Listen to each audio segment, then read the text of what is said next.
Welcome, my ghoulish fiends, to a brand new Frightful Christmas episode.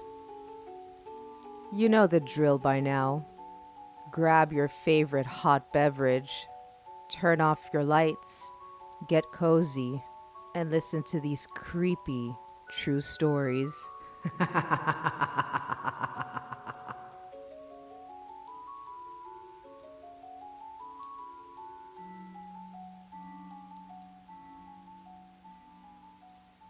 The Visitor. I had a big old golden retriever, Barlow, that I loved more than anything. In the past year, I noticed him aging even more, to the point where he wouldn't even get up to greet me when I walked in the door. So I got in the habit of settling down and decompressing a bit instead of immediately having to take him out for a walk.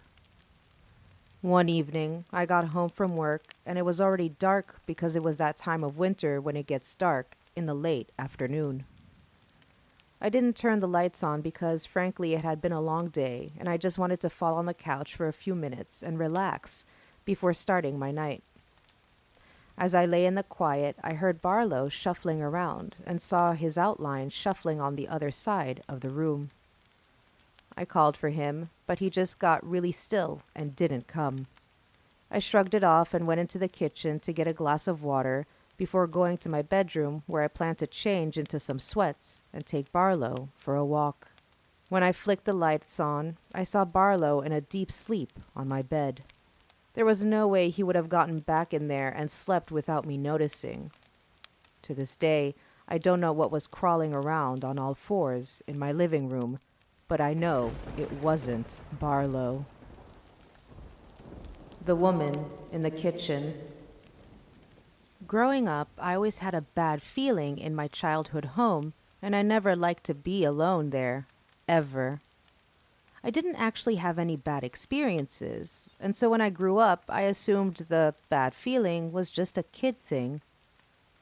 When I was 7 months pregnant last winter, I went home to visit my family for Christmas. My husband had to work right up until Christmas Day, so it was just my mom, my younger sister, and me for a few days.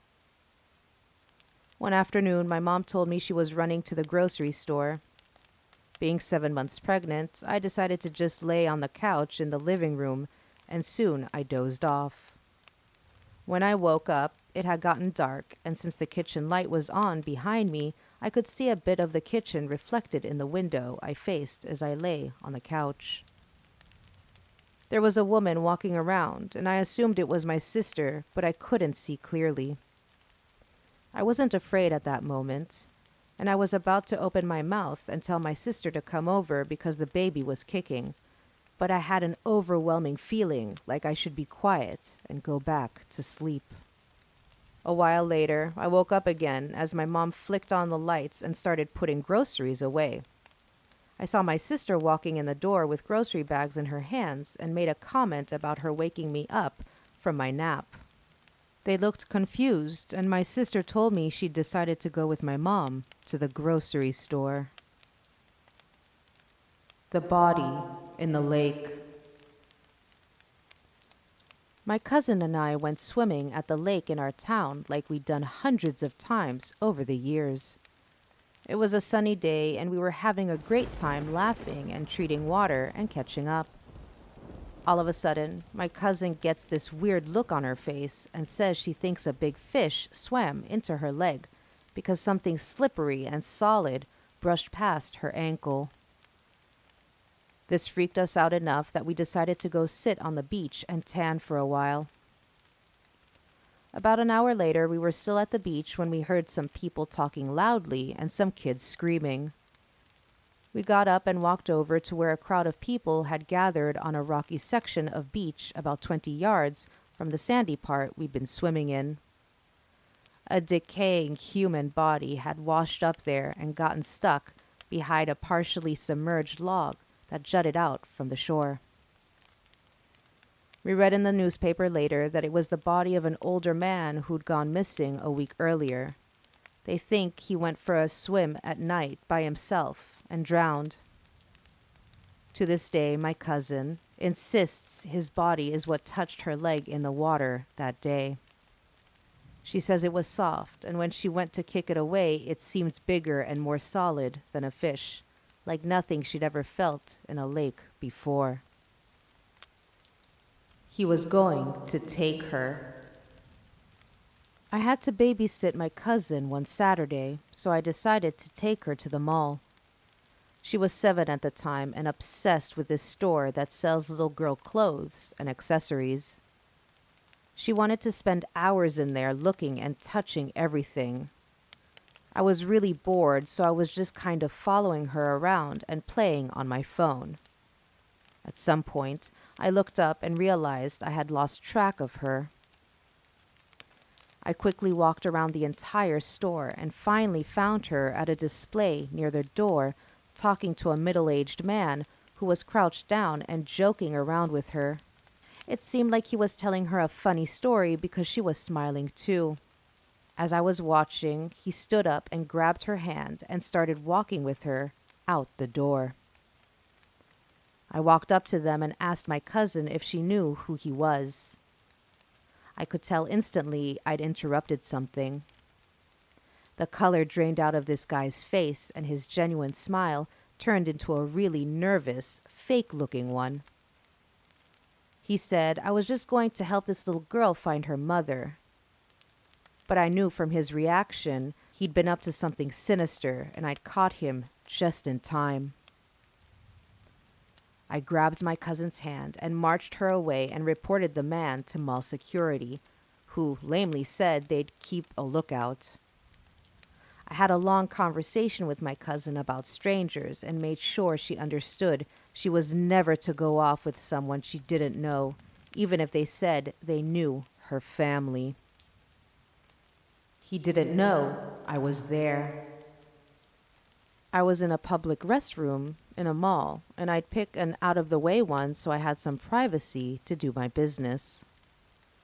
After a few minutes, I heard a guy walk in and go to the urinal. I could see just a little sliver of him through the crack in the stall. I heard the guy's phone ring, and he finished up and answered. I could tell right away this wasn't a conversation he wants someone to overhear, so I lifted my feet up so he could think, or at least pretend, he was alone. I could hear the person on the other end of the phone screaming, but I couldn't make out what the words were. They just sounded hysterical. Then I heard this guy say, "Is she breathing?" And the person started talking at a normal volume because I could barely hear anything. At this point, I'm holding my breath because this is obviously a very serious situation and I don't want to involve myself in it, but I wasn't really afraid until I heard the guy talk again and he said, "Just make sure she doesn't leave before I get there." He hangs up, washes his hands, and leaves while I'm sitting there on the toilet with my mouth agape. I want to think that my imagination was running away with me, that he wasn't on his way to go murder some girl, but I don't know why he wouldn't have told his friend to call an ambulance if someone had been in an accident where "are they still breathing" is a question you'd ask. He was stone cold about it too, like someone who was tired of cleaning up this kind of mess. Truck stop girls. I ran away from home when I was 16 and spent a few months hitchhiking back and forth across the country. It was incredibly dangerous, but I was young, dumb, and it seemed better than the situation I left at home. I mostly caught rides with truckers because that's who would take me. They wanted company, and sometimes they wanted more, but generally they weren't a bad bunch, just wanted to listen to music and talk to me about stuff. A lot of them were even a bit protective, hooking me up with other guys they knew that were headed the direction I wanted to go in. There were some bad guys too, but there was only one really bad guy. I'd had bad luck getting a ride out from this one particular truck stop. I'd been up all night waiting to find someone who would take me with them, and finally, this guy overheard me asking someone else and said he'd give me a lift.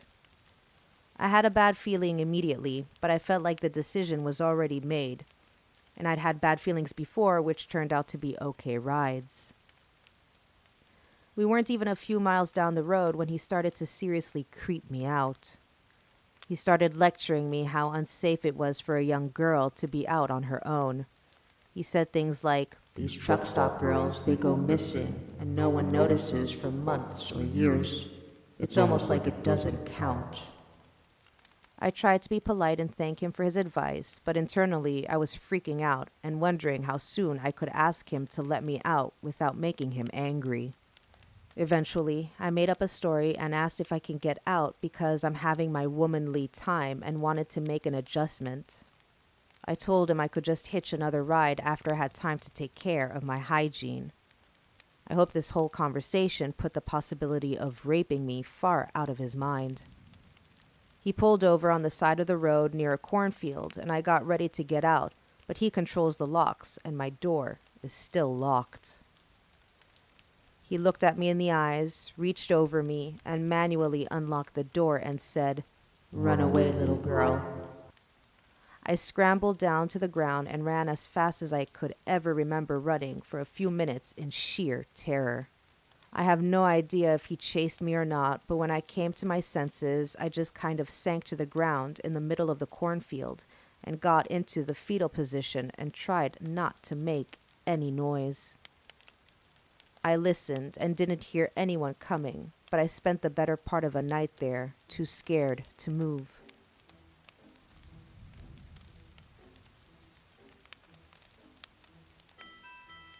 Join us this Saturday for our last Frightful Christmas episode. Remember to follow us on Instagram, TikTok, and YouTube. You'll find the link in the show notes. Stay safe, my loves, and remember that real life is scarier than fiction.